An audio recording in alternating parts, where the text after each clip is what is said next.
kabar semuanya? Semoga hari ini tetap diberkati dengan ASI yang melimpah. Tentunya tetap ASI yang berkualitas dan jangan lupa terus konsumsi kalori mampu umumnya. Oh ya, hari ini aku mau melanjutin kemarin sesi pertama. Ini jadi sesi yang kedua karena kemarin bahas supply demand itu panjang banget. Jadi untuk yang belum nonton video ini diwajibkan dulu kalian nonton video yang pertama. Jangan lupa, makanya kalian harus subscribe. Gunanya untuk apa sih? Supaya setiap aku ada video-video terbaru tuh kalian bisa langsung tahu, oh udah ada video terbaru nih, udah ada info-info terbaru nih, kayak gitu. Jadi tetap jangan lupa subscribe dulu ya. Aku tunggu sekarang. Wajib subscribe. Dan juga jangan lupa buat temen-temennya, mungkin ada yang butuh, temen dari Mami mungkin ada yang butuh, ada yang masih bingung mengenai prinsip ASI. Kemarin udah aku sharing kan di part 1-nya. Sekarang ini yang part kedua. Semoga ini juga bisa membantu dan jangan lupa juga temennya disuruh subscribe. Oke, kita langsung masuk ke materi aja. Kemarin aku udah bahas tentang prinsip supply demand, prinsip ASI yaitu supply demand, udah bahas juga pengertian supply demand apa, udah bahas DBF non DBF, terus bahas masalah mama Epping. Mama Epping ini mama yang cuma memompa ASI, jadi ngasih ASI full eksklusif power, eksklusif pumping seperti itu. Sekarang aku mau kayak berbagi sedikit strategi ketika anak kita udah lahir tetapi ASI-nya belum keluar. Ini yang aku dapat juga waktu saat itu aku kan juga nggak diberkati ASI yang langsung keluar seperti itu ya Mam ya. Dan ini yang aku lakukan. Yang pertama adalah jangan panik karena baby itu masih tahan selama 3 hari untuk tidak minum cairan apapun seperti itu. Nah kalau misal babynya nangis Mam, rewel Mam, terus begini ya, kita harus tahu bahasanya baby itu cuma bisa nangis, mereka belum bisa ngomong. Dan menangisnya ini belum tentu karena haus, bisa jadi mungkin karena pampersnya penuh, bisa jadi mereka karena ya gimana pun kan mereka baru lahir ya, selama ini 9 bulan di dalam kandungan kita, selama ini 9 bulan mereka terbalut dengan hangat, terus tiba-tiba mereka keluar, mereka udah kayak di dunia yang mereka nggak kenalin. Ya pasti ada yang namanya was-was, ada namanya ketakutan, seperti itu, ketidaknyamanan itu ada lah. Jadi tidak melulu baby rewel, baby nangis ini karena mereka haus. Tetapi tetap mami-mami di sini harus bijak. Jika memang dari pihak rumah sakit menyarankan untuk sufor, nggak apa-apa, it's okay gitu loh. Sufor untuk pertama nggak apa-apa. Tapi tipsnya begini, ketika baby baru lahir, mereka akan nenen itu sebanyak 10-12 kali, itu berarti per 2-3 jam. Normalnya baby itu nenen 2-3 jam sekali, itu setara dengan 10-12 kali kita pompa. Jadi tips pertama ketika anak mami udah lahir, ini aku bicara untuk yang kondisi khusus dulu, yang ketika sama dokter bisa langsung disarankan untuk sufor gitu ya, karena mungkin ASI kita belum keluar. Nggak apa-apa anaknya dikasih sufor, karena memberi sufor pada anak itu bukan berarti kita gagal menjadi ibu, tidak.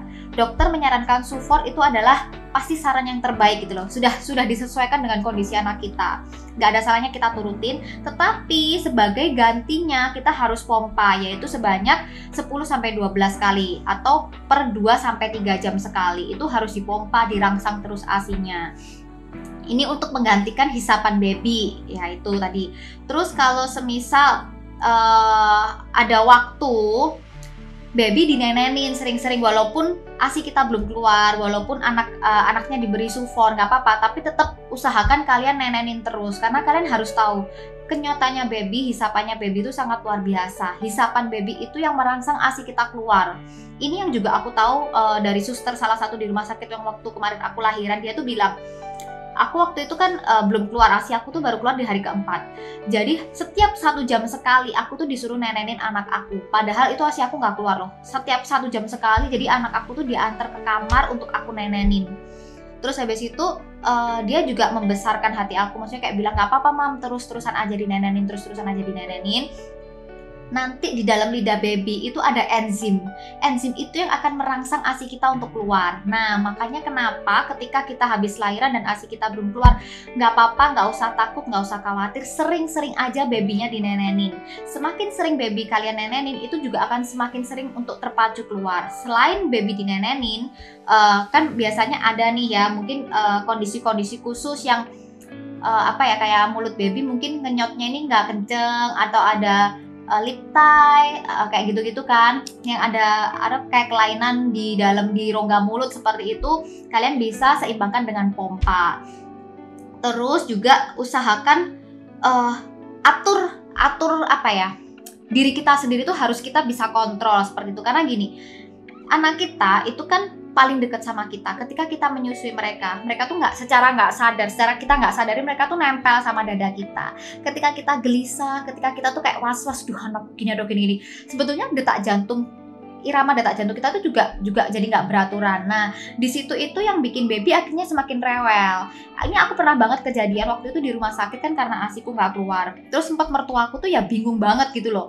Mertuaku tuh udah bingung sekali, maksudnya kayak gimana ini anaknya gini ya. Setiap anak aku dibawa masuk ke kamar, anak aku tuh selalu menangis. Aku nggak tahu kenapa anakku selalu menangis. Bahkan aku tuh sempet kayak mikir yang enggak kayak gitu kan. Tapi ketika waktu itu akhirnya kan aku kembali ini ke ruang baby. Di ruang baby itu ada ruang menyusui. Akhirnya aku tuh sama suster disuruh menyusui di sana aja.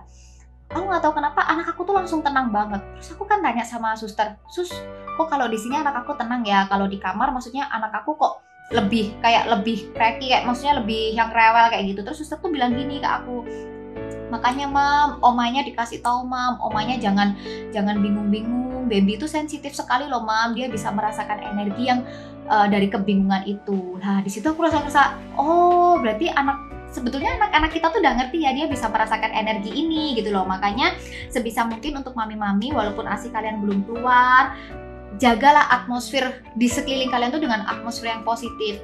Intinya gini, kita berikan semua yang terbaik untuk anak kita, support dengan energi yang positif, support dengan pikiran-pikiran yang optimis. Kalau kita tuh bisa, supportlah dengan yang terbaik seperti itu.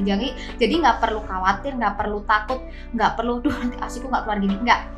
Tips yang paling penting kalian harus ingat, prinsip ASI itu adalah supply sama dengan demand. Semakin sering kita kirimkan sinyal ke otak kita untuk memproduksi ASI, sebanyak itu juga, sesering itu juga ASI kita akan diproduksi. Jadi untuk yang mau lahiran nih, untuk mungkin ada dari teman kalian yang mau lahiran, atau mungkin ada tetangga kalian, saudara kalian, keluarga kalian, atau mungkin diri kalian sendiri juga yang mau lahiran. Makanya kenapa penting banget nih untuk subscribe, supaya kalian bisa tahu info-info kayak gini. Dan jangan lupa kalau misalnya ada tetangga yang misal kayak mau lahiran, boleh nih di info video ini. Jadi ketika ASInya itu belum keluar, nggak apa-apa, nenenin aja sesering mungkin, 1 jam sekali boleh, walaupun ASI itu nggak keluar nggak apa-apa. Dan jangan lupa babynya diajak ngomong, "Sayang, mami dibantu ya untuk rangsang ASInya, adik nenek yang pinter, supaya ASI mami bisa melimpah, ASI mami bisa bagus untuk adik, bisa mencukupi terus untuk adik." Mereka itu ngerti banget. Jadi sebetulnya tips yang paling penting adalah nenenin sesering mungkin. Kalau misal anak kalian tuh harus disinar, kalian jadi nggak bisa nenenin langsung, ya berarti diganti dengan pompa sesering mungkin. Intinya semakin sering kita minta demand, semakin sering kita kirim sinyal ke otak tadi itu, juga sesering itu pula ASI kita akan diproduksi. Seperti itu mam. Jadi sebetulnya prinsip ASI itu gampang banget ya mam ya, cuma supply sama dengan demand, udah itu aja. Kalau kalian mau ASI kalian banyak, ya demandnya harus digenjot lebih banyak lagi supaya supply-nya juga lebih banyak. Itu aja. Mungkin ini part 2 aku cuma bahas ini. Jadi intinya ketika ASI kita nggak langsung keluar pada saat baby lahir, nggak usah bingung, nggak usah panik. Sering-sering aja dinenenin, sering-sering aja diminta demand-nya, seperti itu, sering-sering aja dibikin terus demand-nya. Terus satu lagi, kita pompa itu bukan karena ASI kita udah banyak. Dipompa itu bukan karena ASI kita rembes-rembes sudah bocor-bocor, tapi kita pompa supaya ASI kita banyak. Jadi mami-mami, pompa yang konsisten, pompanya yang disiplin, sering-seringlah dinenenin babynya. Aku juga berdoa terus, semoga yang mau lahiran, semoga yang udah deket-deket mau lahiran ini, semuanya makin teredukasi juga, makin dapat informasi-informasi yang positif, sehingga bisa membantu kalian. Nggak jauh-jauh lah khawatir itu, jauh-jauh lah dari ketidaktahuan. Semuanya jadi semakin tahu, semakin pinter, dan semuanya semakin tenang ketika menjalani proses persalinan dan proses menyusui di awal nanti. Aku tutup sekian videonya. Jangan lupa subscribe, dan kalau misal ada teman-temannya yang butuh untuk prinsip ASI ini, semoga semuanya lancar mengasihi. Jangan lupa untuk diinfo dan jangan lupa untuk subscribe.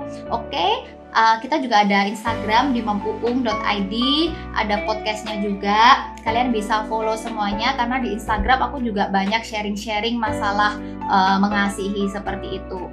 Oke, kita lanjut di YouTube berikutnya. Ingat, jangan lupa subscribe. Bye-bye.